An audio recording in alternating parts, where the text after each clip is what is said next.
Teams లో join అయిన మీ అందరికీ నా హృదయపూర్వక వందనాలు. ముఖ్యంగా దేవుని కూడా ఉందని చెప్పుకుంటున్నాం. ఎందుకంటే దేవుడి యొక్క అవకాశం ఇచ్చినందుకు దేవునికి ఎంతో రుణపడి ఉండాలి మనం. కాబట్టి ఈ యొక్క మీటింగ్ లో అంతట్లా దేవునికి మేము కలుగును గాక. మీ అందరికీ పేరు పేరున వందనాలు.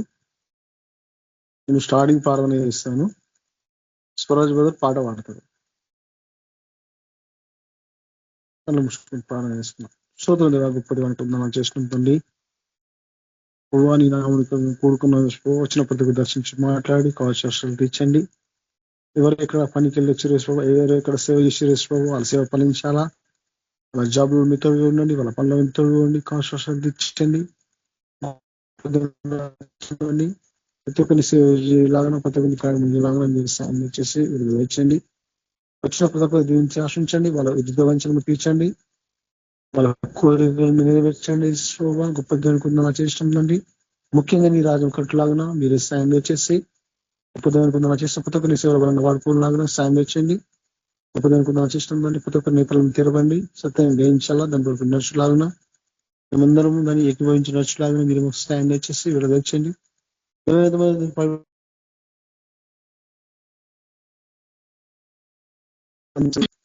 గొప్ప దేవునికి చేసినామని వచ్చిన కొత్త కొన్ని సేవ చేసి అనేక మంది రక్షించలాగా మీరు సాయం చేసి ఇంకెవరైతే రాలేకపోతున్నా వచ్చేలాగా మీరు సాయం చేసి వీళ్ళు చేసి మీరు సిద్ధపరచుకోమని చేసిన వస్తుందండి. మీరు పాట పాడండి బ్రదర్. ప్రైజ్ లో బ్రదర్, అందరికీ ప్రైజ్ లో యేసుక్రీస్తు శుభాభివందనములు. దయచేసి మనము ఆరాధించుకుందాము. ప్రార్థన పాట చేత ఆరాధిద్దాం.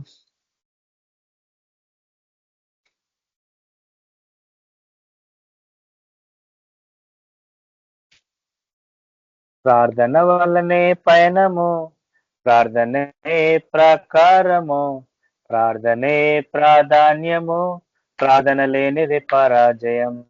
ప్రార్థన వలనే పయనము, ప్రార్థనే ప్రకారము, ప్రార్థనే ప్రాధాన్యము, ప్రార్థన లేనిది పరాజయం.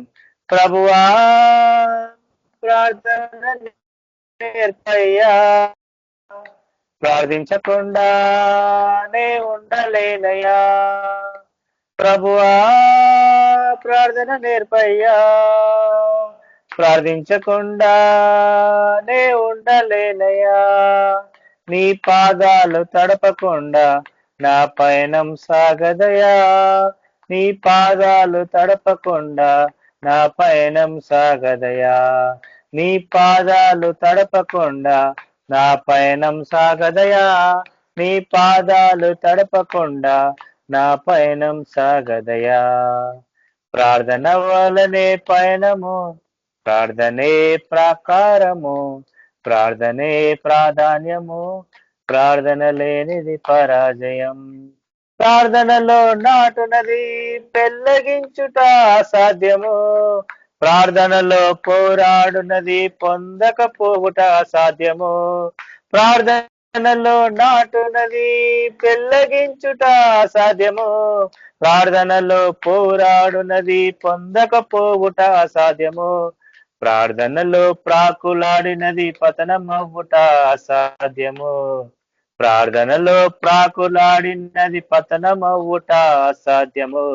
ప్రార్థనలో పదునైనది పని చేయకపోవుట అసాధ్యము, ప్రార్థనలో పదునైనది పని చేయకపోవుట అసాధ్యము. ప్రభువా ప్రార్థన నేర్పయ్యా, ప్రార్థించకుండానే ఉండలేనయ్యా. ప్రభువా ప్రార్థన నేర్పయ్యా, ప్రార్థించకుండానే ఉండలేనయ్యా. నీ పాదాలు తడపకుండా నా పయనం సాగదయా.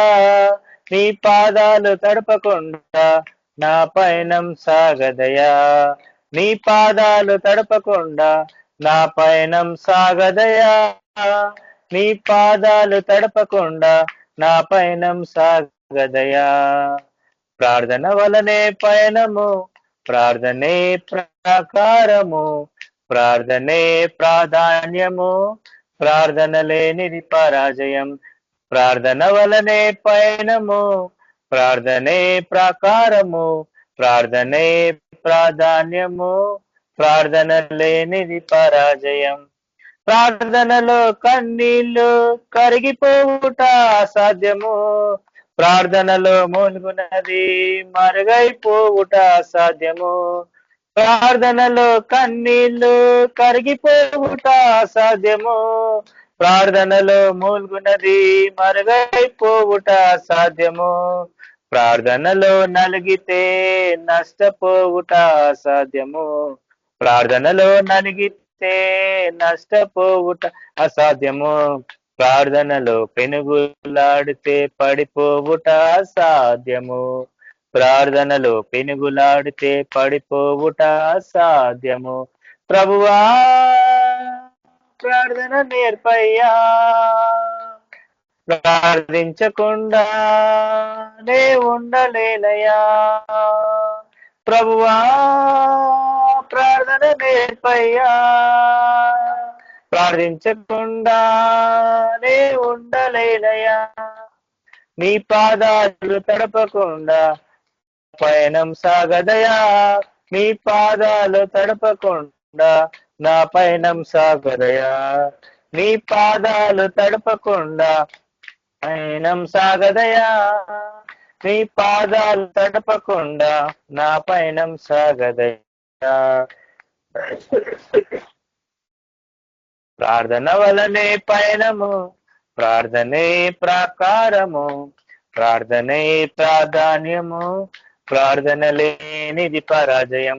ప్రార్థన వలనే పయనము, ప్రార్థనే ప్రాకారము, ప్రార్థనే ప్రాధాన్యము, ప్రార్థన లేనిది పరాజయం. థ్యాంక్ యూ అన్న. Praise lord. Thank you brother. Praise lord. మన మధ్యలో చక్రవర్తి బ్రదర్ మనకు వాక్యం అందిస్తారు. Brother praise lord. పరిశుద్ధ నమ్మకం కలిగిన దేవ, జీవం కలిగిన తండ్రి, జీవాధిపతి, మీ నామానికి ఎంతో వందనాలు, స్తుతులు, స్తోత్రాలు ప్రభా. తండ్రిలో నాయన ఇంతకాలం మీ కాపులతో మీరు క్షేమంగా ఉంచి ఎంతో వందనాలు తండ్రి. మమ్మల్ని సజీవులుగా ఉంచి సజీవులుగా మిమ్మల్ని స్తుతించడానికి మీరు ఏర్పరచుకున్నాను, మీకు ఎంతో వందనాలు ప్రభా. ఇప్పటి వరకు పాటల్లో ప్రార్థనలు మీరు నడిపించారు. తండ్రిలో ఆయన వాటిని చెప్పుకోబోతుండగా ప్రభా, తండ్రిలో ఆయన నా నోటలు ప్రభావ మీ మాట ఉంచండి. తండ్రిలో ఆయన సంపూర్ణంగా ప్రభా నన్ను స్వాధీనపరుచుకొని ఇదిగోనైనా మీ మాటలు నా నోటి ఉంచండి ప్రభా. మీ వల్లనే సహాయం పొందుకోవడానికి అనుమతించండి ప్రభా. ఇది ఒక తలంపులు, సొంత ఆలోచనలు కాక ఆత్మ నడిపింపుతో నడిపించి ప్రభా వాక్యలో మీరు మాట్లాడమని ఏసై నామంలో అడిగి ప్రార్థిస్తున్నాను. ప్రార్థన ఈ రోజుల్లో ఏ విధంగా ఉంది, ప్రార్థన జీవితం ఏ విధంగా ఉంది అనేటువంటి అంశం గురించి ధ్యానం చేసుకోబోతున్నాం. ముఖ్యంగా ఈ రోజుల్లో నాన్ క్రిస్టియన్స్ ఎందుకని వారు మనలో వాళ్ళు కనుగొనలేకపోతున్నారు? మా క్రియల ద్వారా, మనం చేసే మంచి పనుల ద్వారా దేవుని వాళ్ళు తెలుసుకోవాలి కదా, దేవుని వాళ్ళు అంగీకరించాలి కదా. ఎందుకని అనేది ఏంటంటే, చాలా సందర్భాల్లో నాన్ క్రిస్టియన్స్ ఎవరైతే క్రైస్తవులు కాదో, క్రైస్తవేతరులు వారు ఇచ్చే సమాధానం ఏంటి అంటే, ఏమండి మంచిదే, ప్రార్థన మంచిదే, కానీ వీళ్ళ సాక్ష్యాలు సరిగా లేవు, వీళ్ళ ప్రార్థన సరిగా లేదండి అని క్రైస్తవుల మీద నిజం చెప్తున్నారా, నింద మోపుతున్నారా అనేది మనం గమనించాలి. నిజమే, వాస్తవం ఏంటంటే ప్రార్థన నామకార్థంగానే ఉంటుంది. విశ్వాసం అనేది ఆ క్షణాన్ని బట్టి అది మారుతూ ఉంటుంది, కానీ నిశ్చలంగా ఒక స్థిరమైనటువంటి మనసు కలిగి, స్థిరమైనటువంటి భక్తిని కలిగి జీవించట్లేదేమో. ముఖ్యంగా పెద్ద సంఘాలే కానివ్వండి, చిన్న చిన్న సంఘాలే కానివ్వండి, వాటిల్లో ఉన్నటువంటి పరిస్థితులను గమనిస్తే నిజమే అనిపిస్తూ ఉంటుంది.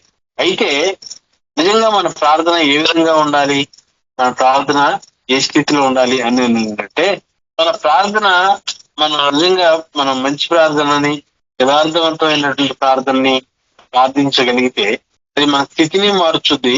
అది ఎప్పటికీ కూడా ఎవరితో మనం కామెంట్ చేసుకునే పరిస్థితిలోనూ అది ఉంచదు. ఉదాహరణకి చాలా బాగా ప్రార్థన చేస్తాం.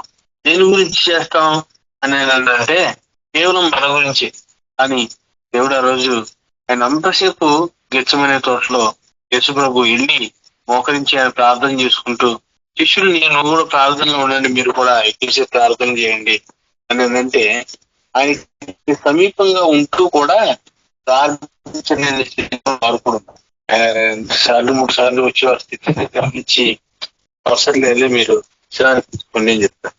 ఆయన ఉన్నారు, చూశారు, ఆ స్థితిని ఎరిగారు కాబట్టి ఆ పరిస్థితిని బట్టి ఆయన మాట చెప్పుకుంటారు. కానీ ఈ రోజు ఎవరు చెప్తున్నారు, ఎవరు చూస్తున్నారు అని అంటే చూసేది చెప్పేది ఎవరు కాదు, కానీ వ్యక్తిగతంగా ఎవరికి వారే ప్రశ్నించుకొని వ్యక్తిగతంగా ఎవరిని వారే ఒక అర్థంలో చూసుకున్నట్టు చూసుకొని సరి చేసుకునే బాధ్యత వారిదే. ఎవరు సరి చేసే పరిస్థితిలో లేరు. యాకోబు రాసిన పత్రిక 4వ అధ్యాయము 3వ వచనంలో ఏమంటున్నారో చూడండి ఒకసారి. మీరు అడిగినను మీ భోగముల నిమిత్తమై వినియోగించుటకై దురుద్దేశంతో అడుగుదురు కనుక మీకు ఏమీ దొరకటం లేదు. ఏ విషయం చెప్తున్నారు ఇక్కడ ఏంటంటే ప్రార్థన అంటే దేవునితో సంభాషణ, దేవునితో మాట్లాడటం. వ్యక్తిగతంగా చాలా మంది మనకి ప్రార్థన చేసుకుంటూ ఉంటాం. ఏం చేసుకుంటామంటే కుటుంబ క్షేమం గురించి, కుటుంబంలో రావాల్సినటువంటి ఆశీర్వాదాల కొరకు, కుటుంబంలో పొందాల్సినటువంటి ఉద్యోగాల కొరకు, కుటుంబంలో పొందాల్సినటువంటి బిడ్డల కొరకు, కుటుంబంలో రావాల్సినటువంటి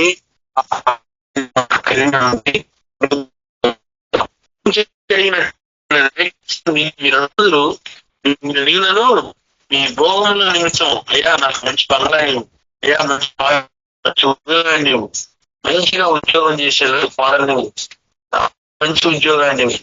అట్లా ఏదో ఒక కుటుంబం అభివృద్ధి చెందడం కోసం యొక్క క్షేమం గురించి మనం నా పక్కన వారికి, ఇంటి పక్కనే ఉన్నటువంటి వారికి, ఆ ఇంటి ముందు ఉన్నటువంటి వారికి, నాతో తిరిగే వారికి రక్షణ భాగ్యం లేదయ్యా, మీరు వస్తే మీరు మరల తిరిగి వస్తే వారు మిమ్మల్ని అంగీకరించిన స్థితిని బట్టి వారు నరకంలోకి పోతారయ్యా, వారి పక్షాన్ని నేను ప్రార్థన చేస్తున్నా, వారి మనసును మార్చు, వారితో మాట్లాడు, వాళ్ళని దర్శించు అని ఎవరూ ప్రార్థన చేయం. లేదంటే మారవలసినటువంటి జనం కోసం మనం ఫాస్టింగ్ ఉండం, ఉపవాసం ఉండం. ఒకవేళ మనం ఎవరి దగ్గర వెళ్ళాలి, ఒక పరిచర్య చాలా దీనమైనటువంటి పరిస్థితుల్లో ఉండి చివరి దశలో కార్పొరేట్ హాస్పిటల్లో ఎక్కడ పంపిస్తారంటే మా వల్ల కాదు, మీరు గవర్నమెంట్ హాస్పిటల్లో తీసుకెళ్ళని చెప్తారు. మా ఏరియాలో ఉన్నటువంటి ఆనవాయితీ. ఒకవేళ దీనమైన స్థితిలో ఉంటే అయ్యా వాళ్ళ గురించి ప్రార్థన చేయడానికి వెళ్తున్నాను, ఎవరినైతే ఉద్దేశించి ఎవరినైతే వెళ్ళి ఆ మనసు మీద ఉన్న వారి గురించి ప్రార్థన చేస్తానో వారి జీవితంలో కార్యం చేయ ప్రభావ, అది నీ వల్లనే కలిగిందని చెప్పి వాళ్ళు తెలుసుకునేలాగా ఆ సన్నివేశాన్ని నుంచు, సాక్ష్యాన్ని నుంచు అని ప్రార్థన చేసేవాళ్ళు ఉంటారు. ఎక్కడికి వెళ్ళినా అనుకోకూడదు, మనల్ని చెప్పుకోకూడదు, కానీ ఎప్పుడు రిటర్న్స్ ఎక్స్పెక్ట్ చేస్తూ ఉంటాం. ఎప్పుడు మంచిగా మన ప్రయాణం కానీ మనం కంఫర్ట్ గా ఉండాలి అనేది కోరుకుంటాం. కనుక దేనికి ప్రార్థిస్తుంది, దేనికి అనేది అంటే మీరు అడుగుతారు, మీరు ఒకవేళ అడిగినా దేనికోసం అడిగారంటే మీ భోగాల కోసమే, కానీ ఇంకా వేరే దేని గురించి మీరు అడగరు, దేని గురించి మీరు ఆశపడరు. అంటే దేని గురించి ఆశపడాలి? ఈ లోకంలో ఒక క్రైస్తవుడు గారి యథార్థం ఏంటి అని అంటే ఈ లోకం మనది కాదు. ఎప్పటికైనా మనం ఈ లోకాన్ని దాటి వెళ్ళవలసిన వాళ్ళమే. మనం ఎప్పటికైనా ఎవరైనా ఈ భూమి మీద మనం కన్నవారైనా, మనం కన్నవారైనా, కుటుంబీకులైనా, పౌరులైనా ఎవరైనా సరే లోకాన్ని విడిచిపెట్టకోకుండా జీవించిన వాడు ఎవరూ లేదు. ఎంత గనుడైనా, ఎంత గొప్పడైనా, పేరు ప్రతిష్టలున్నా, ఎంత వాడు సంపాదించుకున్నా, ఎంత పెద్ద హోదా ఉన్నా, ఏమి జరిగిన సమయం వస్తే ఆ సమయంలో ముగించబడాలి. ఆ ముగించబడక ముందే దేవుడిని ఎరిగి చనిపోతే అది కాలాన్ని ముగించుకుంటే ఖచ్చితంగా జీవితంలో ఉంటారు. అది వాక్యం చదివిస్తారు. నిరీక్షణ క్రైస్తవులు, విశ్వాసం, నమ్మిక.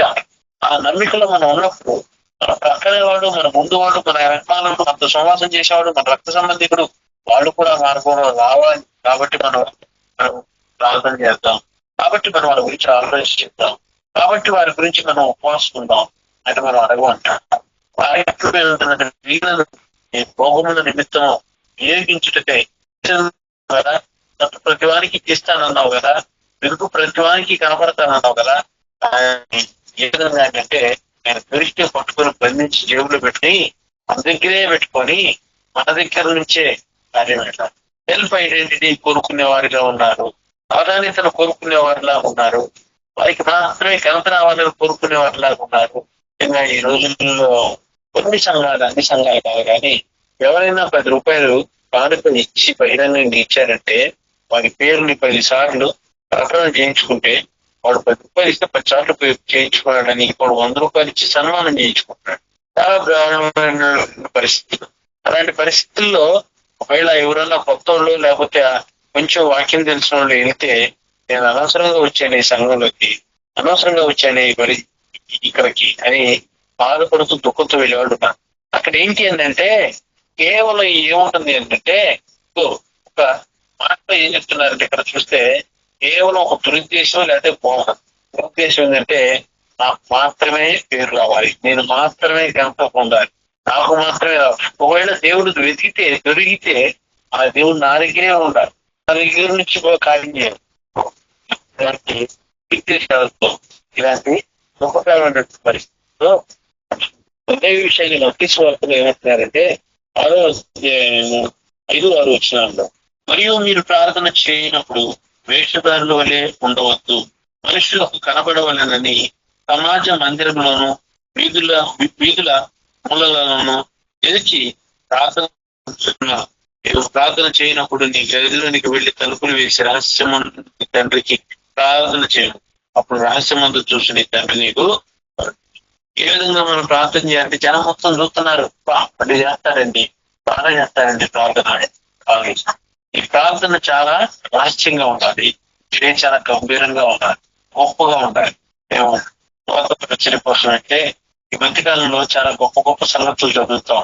ఆ సంగతులు వెనుక, ఆ క్రియలు జరగడం వెనుక కారణం ఏంటి అని చూస్తే, నిజంగా చూస్తే ఒప్పుకుంటే వారు ఎవరి ద్వారానైతే కార్యం జరుగుతుందో వారు 1 గంటప్పుడు, 4 గంటలప్పుడు, 3 గంటలప్పుడు లేచి దేవుణ్ణి స్తుతిస్తూ ఉంటారు, ఆరాధిస్తూ ఉంటారు. దేవుడు ఆ భారం వాళ్ళకి ఇచ్చారు, దేవుడు ఆ నిశ్చయం ఇచ్చారు. వారు దాన్ని కాపాడుకుంటూ ఉన్నారు. 2-3 సందర్భాల్లో విపరీతమైనటువంటి దెయ్యాలు కలిగినటువంటి వారు వచ్చి విడుదల పొందుతున్నారు ప్రార్థన చేసిన వెంటనే. ఒకవేళ ఆ సందర్భంలో వారు లేకపోతే, అట్లా ప్రార్థించే విధానం లేకపోతే, నూనె లేకుండా దీపాన్ని వెలిగించగలమా? వ్యక్తి వెలగాలి అంటే దానికి ఆధారం నూనె. నూనెలో సరైనటువంటి ఒత్తిడి వేసినప్పుడు అది వెలిగించబడుతుంది. అదే విధంగా ప్రార్థన అనేది మనం దిక్కునుంటే మనం వెలిగించబడతాం ప్రార్థన ద్వారా. ఆ ప్రార్థన కలిగినటువంటి వాడు చేసే క్రియ గంభీరంగాను, గొప్పగాను, ఆశ్చర్యంగాను ఉంటుంది. యేసు ప్రభువు అలాగే ఆయన పరిచర్యను మొదలు పెట్టాడు. ఆయన సంత విధుల్లో నడుచుకుంటూ వెళుతూ ఎన్నో గొప్ప కార్యాలు చేస్తూ పోయాడు. అడ్డు లేని వారికి ఏమి, అంగవైకల్యం ఉన్నటువంటి వారికి ఏమి, పేదలకి ఏంటి, రకరకాల ఎంతో గొప్ప కార్యం జరిగింది. వాడు గంభీరంగా చెప్పుకుంటూ వెళ్ళి నాకు ఇట్లా జరిగిందని చెప్పుకుంటా ఉంటే, చూసిన వాడిని చూస్తే ఆటోమేటిక్ గా దేవుడిని వెంబడించడానికి ఎంతో మంది చుట్టారు. ఈ రోజు ఈ వీధిలో చేస్తూ వెళ్తున్నాడు అంటే ఆయన వల్ల ఆ లబ్ధి పొందిన వాళ్ళందరూ పక్క నుంచి వస్తా ఉంటే, మాకు కూడా ఏదన్నా మాకున్న బలహీనతలో ఆయన మాకు ఏదైనా కొంచెం ఆదరణగా నిలుస్తారేమని అనుకొని ఆ రోడ్ల మధ్యలోకి వచ్చి ఆయన్ని వెంబడించి అడిగిన వాళ్ళు లేకపోతే సేమ్ అదే స్పిరిట్ ని పౌలు కూడా పొందుకున్నాడు. ఆయన ప్రారంభించినప్పుడు, ఆయన వీధుల్లో నడుచుకుంటూ వెళ్ళినప్పుడు, వాక్య పరిచయం చేసినప్పుడు ఎన్నో వేల మంది మార్చబడ్డారు. గొప్ప సంగతులను చేశాడు, ఆశ్చర్యకరమైన సంగతులను చేశాడు. ఆయన ఎంతసేపు ప్రార్థన చేశాడో తెలియదు, ఏ విధమైన పట్టుదల కలిగి ఉన్నాడో తెలియదు, ఆయన ఏమేమి సాక్రిఫైస్ చేసుకున్నాడో తెలియదు, స్థితిగత ఏంటో తెలియదు. కేవలం ఆయన దేవుణ్ణి కలిగి ఉండడం, ఆయన ఎంతో ఆ కార్యాలు చేయాలంటే ఆయనకి ఎంతో ఆ తపస్సు లేకపోతే ఎంతో ఆ ప్రార్థన ఫలం ఎంత పొందుకుంటే ఆ పని చేయగలడో తెలియదు. ఎంత చేశాడో అవన్నీ చెప్పుకుంటే ఊరకు నోటి మాటగానే ఉంటాయి, కానీ అనుభవిస్తుంటే తెలుస్తుంది. ప్రార్థన చేసేటప్పుడు ఏకాంతంగా వెళ్ళి తలుపులు వేసుకొని ప్రార్థన చేసుకుంటా ఉంటే వచ్చేటువంటి డిస్టర్బెన్స్ ఎంతగానో ఉంటది. దాన్ని జయించి నెక్స్ట్ లెవెల్లోకి వెళ్ళి ఎక్కువసేపు ప్రార్థన చేయగలిగి, ఆ తర్వాత దేవుని ఆరాధించగలిగి, స్తుతించగలిగి, దేవుని ప్రత్యక్షతను చూడగలిగిన రోజు మనం ఎవరికైనా గొప్ప వెలుగుగానే వారి జీవితాలను వెలిగించగలిగే స్థితిలోకి మనం ఉంటాం. అందుకని ఏమంటాడంటే, మరియు మీరు ప్రార్థన చేయనప్పుడు వేషధారుల వల్లే ఉండొద్దు. వేషధారులుగా ఉంటే ప్రార్థన నోటి వరకే ఆగిపోతుంది. రోజు చాలా మంది సేవకులే కానివ్వండి, సంఘస్థులే కానివ్వండి, దేహాన్ని బట్టిన వాళ్ళ దగ్గర ప్రార్థన మంచిగా గంభీరంగా ఉంటుంది, కానీ అంతరంగంలో ఏం చేయగలిగేటువంటి ప్రార్థన కాదది. అంటే అది వేషం, నేను రూపం చూస్తే అట్లాగే ఉంటది, కానీ నా దగ్గరికి వెళ్ళినప్పుడు వారి దగ్గర నుంచి వచ్చేటువంటి ఫలం ఒకటి కూడా చూసినప్పుడు కనపడదు. ఎదుటి వాడిని మార్చగలిగేటువంటి స్థితి వీళ్ళు ఏమంటున్నాడంటే వేషధారులు అంటున్నాడు. మరియు మీరు ప్రార్థన చేయనప్పుడు ఉండవద్దు, మనుషులకు కనపడవల్లని సమాజ మందిరంలోనూ వీధుల్లో మూలల్లోనూ నిలిచి ప్రార్థన చేయుట వారికి ఇష్టం. జనాలు చూస్తే బాగుండు, జనాన్ని ప్రార్థన చేస్తుంటే నన్ను గమనించి నాకు పెద్దగా గొప్పగా రెస్పెక్ట్ ఇస్తే బాగుండు, నా గురించి బాగా చెప్తే బాగుండు, నా ప్రత్యేకమైనటువంటి గుర్తింపు ఉంటే బాగుండు, నా పేద మైక్ లో 2, 3 ఇచ్చి వాటిల్లో ప్రార్థన చేయమని అవకాశం ఇస్తే బాగుంటుంది. మరి ఏంటంటే వేషధారణతో పుట్టుతూ ఉంటారు. వాళ్ళకి కలిగి ఉంటే ఆ వేషాన్ని అడిగేకులకి చూపించడం కోసం. కానీ నిజమైనటువంటి రూపం ఆ వేషంలో ఉన్నటువంటి రూపం ఒకటి కాదు.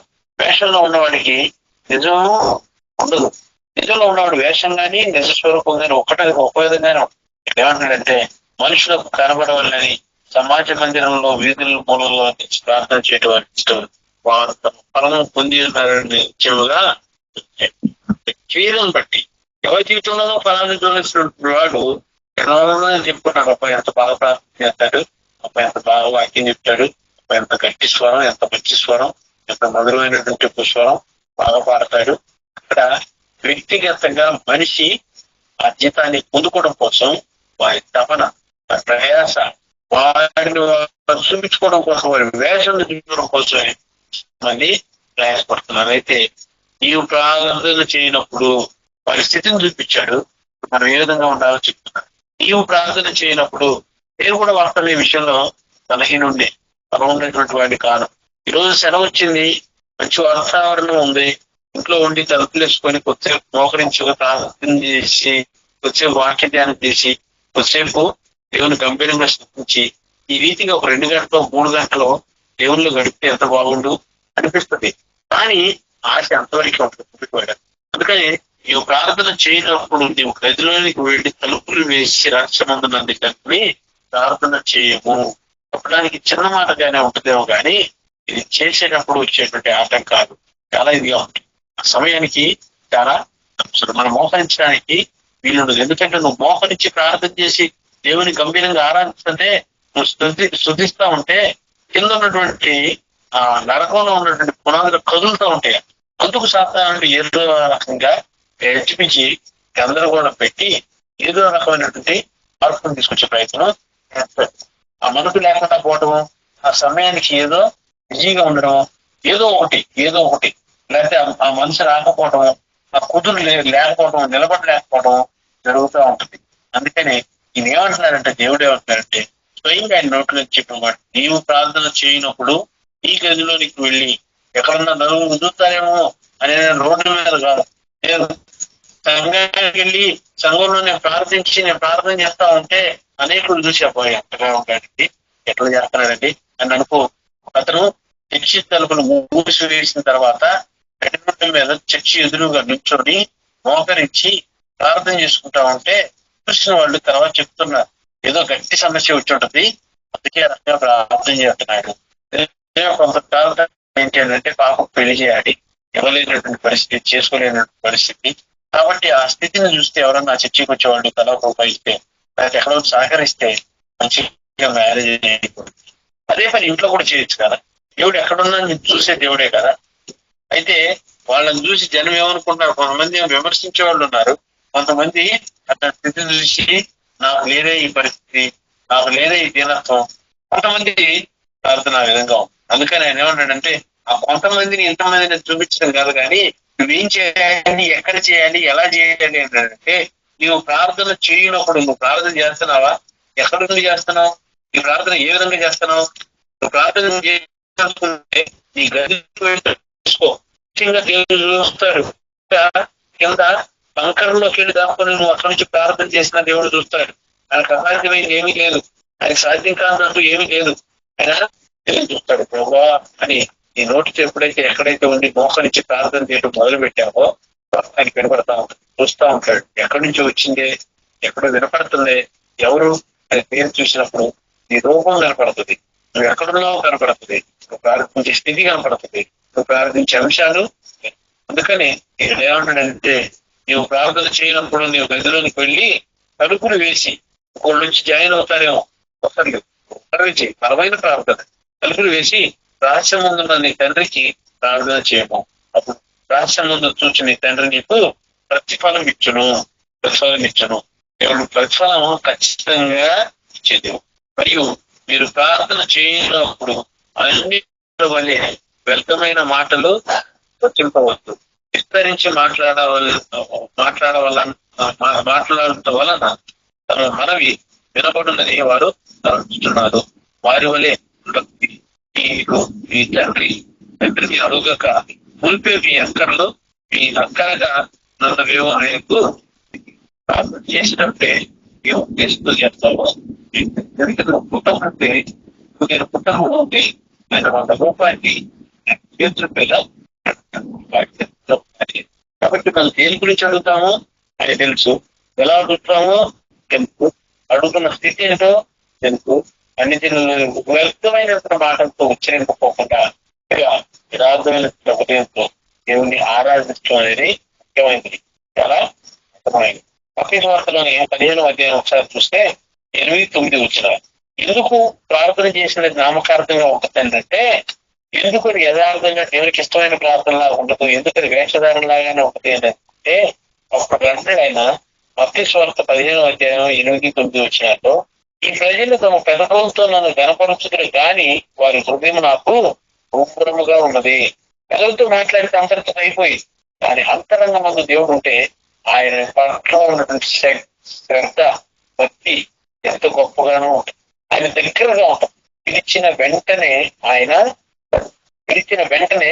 ప్రారంభించిన వెంటనే ఆయన కార్యాన్ని ఇన్స్టెంట్ గా చేసేవాడు. వెంటనే దూరపరచడం లేదా వెంటనే ఎప్పుడో ఏదో జరగడం కాదు. రాజులు సమాజంలో నుంచి అనగానే వెంటనే దేవుడు వచ్చేసింది. ఈ పాపం క్షమించాలంటే వాళ్ళ పూర్వ స్థితిని విడిచిపెట్టుకొని నూతనంగా వాడు దేవుని కనపడటం జరుగుతుంది. వెంటనే ఏం టైం తీసుకోలేదు. మనం కూడా హృదయంలో దేవునికి దగ్గరగా ఉంటే ఈ కార్యం జరగాలి. పెదవులతో ఊరుకుని మాట్లాడి ఏదో కొంచెంసేపు అడిగి వెళ్ళిపోతే అది నిష్ప్రయోజనం, అది ప్రయోజనకరమైనది కానే కాదు. అందుకని పెదవులతో కనపరుస్తున్నారు, పెదవులతో మీరు బాగానే మాట్లాడుతున్నారు కానీ నాకు కావాల్సింది మీ పెదవుల నుంచి వచ్చేటువంటి, మీ నోటి నుంచి వచ్చేటువంటి మాట కాదు కానీ మీ హృదయంలో దగ్గరగా ఉండాలి. ఎందుకంటే హృదయం పరిశుద్ధంగా ఉండాలి. దైవ ప్రార్థన, గొప్ప ప్రార్థన ఏమంటాడంటే, ప్రభువా నేను పాపం చేయకుండా ఉన్నట్లు ఈ వాక్యం నా హృదయంలో, పాపం ఎప్పుడు చేస్తాము అనేది అంటే ఆయన వాక్కు లేకుండా ఉంటే, హృదయంలో ఆయన వాక్కు లేకపోతే, ఆ మాటను మనం దాచిపెట్టుకోకపోతే, హృదయం రాసుకోకపోతే అది ఏమైందంటే ఆ నిష్ప్రయోజన పరిస్థితి. ఎక్కడో చోట తప్పిదం జరుగుతుంది, ఎక్కడో చోట పాపం జరుగుతుంది. పాపంలో మనం ప్రవేశిస్తాం. దానివల్ల దేవుడికి ఇష్టమైన మనం అనిపించుకోలేము, కాల్చపడదు. ఎప్పుడేంటి అనేది అంటే హృదయానికి దగ్గరగా ఉన్నా లేదా అనేది దేవుడు పరిశోధిస్తున్నాడు. ఆయన ఆశపడుతున్నాడు హృదయానికి దగ్గరగా ఉందాము. మనుషులు కలిగించిన దైవోపదేశములను బోధించుతూ వారు వ్యర్థంగా ఆరాధించుతున్నారు అని యెషయా మిమ్మల్ని వచ్చి ప్రవచించిన మాట సరే అని వారితో చెప్తున్నాను. మన ఆరాధన ఎట్లా ఉంటుంది ఏంటంటే, మన ప్రార్థన ఎట్లా ఉంటుంది అంటే, అది నామకార్థంగా అంటే వేషధారంగా అంటే అది వ్యర్థముగా అది. యెషయా 29 గ్రంథము 29వ ప్రభు ఇలా సెలవిస్తున్నాడు. అంటే ఆయనే స్వయంగా దేవుడే చెప్తున్నాడు ఈ మాట. సెలవిస్తున్నాడు, ఈ ప్రజలు నోటితో నా ఎంతో కూర్చుతున్నారు, పెదవులతో నన్ను కనపరుస్తున్నారు కానీ తమ హృదయంలో నా దూరం చేసుకుని ఉన్నారు. వారు నా ఎడల చూపు భయభక్తులు, మానవుల విధులను బట్టి వారు నేర్చుకునేవి. ఇది ఏంటి అంటే, ఏదో తూపం వేసామా, పాత నిబంధనల కాలంలో ఒక తూపం వేసామా, ఏదో కొంచెం బొగ్గులు తీసుకొని వచ్చి దాంట్లో ఆ సాంబ్రాన్ని ఇస్తే దాంట్లో పోగా దీనివల్ల ఏమన్నా ఉందా? మంచిగా తూపం వేస్తే సువాసన ఉంటుంది, ప్రాంతంలో ఉండాలనిపిస్తుంది, మంచి మనశ్శాంతి కలుగుతుంది, ప్రశాంతత ఉంటుంది. తెలియని దాన్ని తీసుకొని వచ్చి రక్తం ఇచ్చి దాన్ని బలిచ్చి నా పాపాన్ని దీని ద్వారా చేసుకున్నానంటే ఉపయోగం ఉంటుందా? నువ్వే యేసుప్రభు మంచోడే, ఎవరు మంచి కార్యాన్ని చేశాడు అంటే నోటితో సాక్ష్యం చెప్తారు, కానీ హృదయంతో వారు దేవుని కనపరుస్తారు. హృదయంతో కనపరచడం అంటే మనం ఏమైతే అంటున్నామో, ఏమైతే మనం చెప్తున్నామో వాటిని కూర్చొని తప్పకుండా ఆచరించేటువంటి ఆ విషయాన్ని పాత నిబంధనలో ప్రవచన రూపంలో చెప్తే కొత్త నిబంధనకు వచ్చేపాటికి ప్రభు యేసుప్రభు ఆయన నోటితో మాటలు ఉన్నారు. కాబట్టి ఈరోజు ఎందుకు మన మన మన స్థితిగతులు, ఎందుకు మన పరిస్థితులు దేవునికి అంగీకారంగా యుక్తికరంగా ఉండట్లేదు, వేషధారంగా ఉంటున్నాయి అంటే కేవలం అది ప్రార్థన జీవితం సరైన విధంగా లేకపోతాయి. 2 కొరింథీయుల పత్రిక 12వ అధ్యాయం 7-8 వచనాలు ఒకసారి మాట్లాడదాం, చూద్దాం. నాకు కలిగిన ప్రత్యక్షతలు బహు విశేషముగా నేను అత్యధికంగా ఇచ్చిపోకుండా నిమిత్తము నన్ను నలగొట్టుకుంటూ సాతాను ఇక్కడ పౌరు మాట్లాడుతూ ఉన్నాడు. అంటే నాకు కలిగిన ప్రత్యక్షతలు, అయ్యా నేను ఎన్నో చేశాను, ఎన్నో చూశాను, నాకు నా శరీరంలో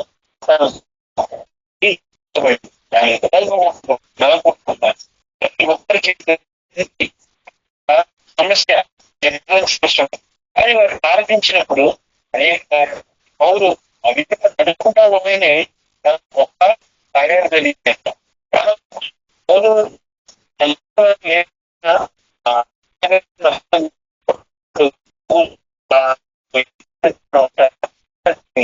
అంతా బాగా చేసావు, బాగుందయ్యా అంటే గొప్ప నీకు చాలా దేవుడు సమాధానం చెప్పాడు. ప్రతి ఒక్కరి జీవితంలో వెళ్తుంటారు. కారణం ఏంటి ఏంటంటే అది కనుక ఫుల్ఫిల్ అయింది ఏంటంటే 100% మన స్థితిని బట్టి మనం ఎక్కడన్నా ఎంచుకోలేమో, గొప్పగా గర్విస్తామేమో. కాబట్టి దేవుడు గొప్పని ఆ వెలితిని ఇచ్చాడేమో, అనుమతించాడేమో. తర్వాత అది ఆ సమస్య ఏంటి అనంటే సాతాను దూత దాన్ని నలగొట్టాల. ఏ విధంగా ఆ సమస్య నుంచి విడుదల పొంది జయించేవాడిలాగా, ఎట్లా కేవలం ప్రార్థనతో, ఆ పెరుగులాటతో, ఆ పోరాటంతో. ఇంకా ఈ రోజు పాడిన పాట దాంట్లో ఉన్నటువంటి అర్థం అదే.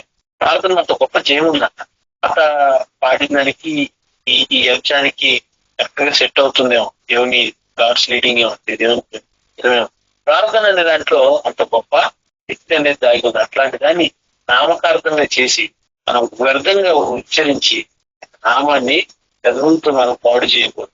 హృదయానికి దగ్గరగా పెట్టుకొని గొప్ప కార్యాన్ని చేసి రహస్యంగా మనం ప్రార్థన చేసిన దాని ప్రతిఫలం బహిర్గతంగా గొప్పగా ఉండేటట్టు మనం ప్రయత్నం ప్రయాస కానీ అది నా యొద్ద నుండి తొలగిపోవాలని దాని విషయమై బహుమాను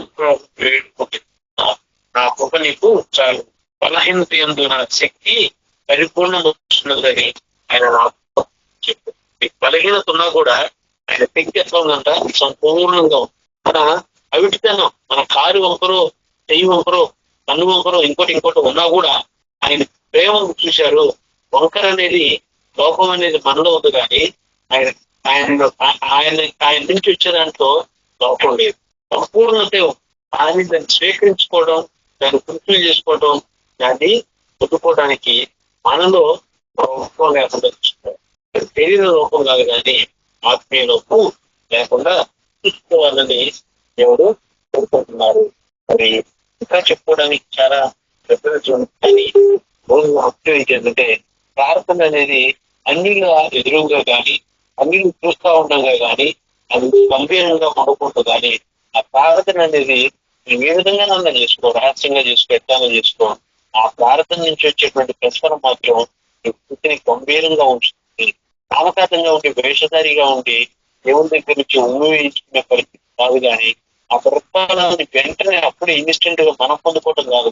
మన ప్రార్థన వల్ల, మన ప్రార్థన జీవితం వల్ల ఎదుటి వారికి గొప్ప కార్యం జరగాలి. ఆ విధమైన ప్రార్థన మనం కలిగి ఉండాలని కోరుకుంటూ దేవుడి ప్రార్థన చేసుకుంది.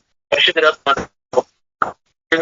కానీ అది వేషధారంగా ఉంటుంది కాకుండా పొందుకొని ఇన్స్టెంట్ గా పొందుకునేవారిగా కాదా ప్రత్యేకించి చదివి ప్రార్థన జీవితంలో ప్రభావితమైన గొప్ప కార్యాన్ని మేము ఎవరి గురించి అయితే ప్రార్థన చేస్తాం వారి ప్రార్థన ఆ ప్రార్థన ఫలం వల్ల ప్రభావ వారి జీవితంలో గొప్ప కార్యం చూసేలాగా మీ కుటుంబాల గురించి తనంతరించి మేము అనుకుంటున్నామని వాడుకోండి ప్రభావ ఇది ఆయన ఈ దినం ప్రభావ మా ప్రార్థన రహస్యంగాను అయ్యా ఎక్కువసేపు ప్రార్థించేవారు గాను అయ్యా ఇదిగోనైనా మేము మీ దగ్గర నుంచి పొందుతున్నటువంటి ఆ గొప్ప వెలుగును ఆ గొప్ప కార్యాన్ని ప్రభావ బహిర్గతంగా ప్రభావ ఇదిగోనైనా మేము కనపరచడానికి కుటుంబాన్ని తండ్రి ఆ రీతిగా మీట్ చేశారు తండ్రి ఆ రీతిగా మిమ్మల్ని వెంబడించిన పౌరు చేశారు ప్రభావ ఆ రీతిగా మిమ్మల్ని వెంబడించిన శిష్యులు చేశారు ప్రభావ ఈ రోజు మేము కూడా మిమ్మల్ని వెంబడిస్తున్నాం ప్రభావ ఇదిగోనైనా మాకును అటు తలంతును అటు గిఫ్ట్ను మాకు అనుగ్రహించి అయ్యా మీ సేవ పరిచర్యలో గొప్పగా వాడుతున్నాం ముఖ్యంగా ఎక్కువసేపు ప్రార్థించేటువంటి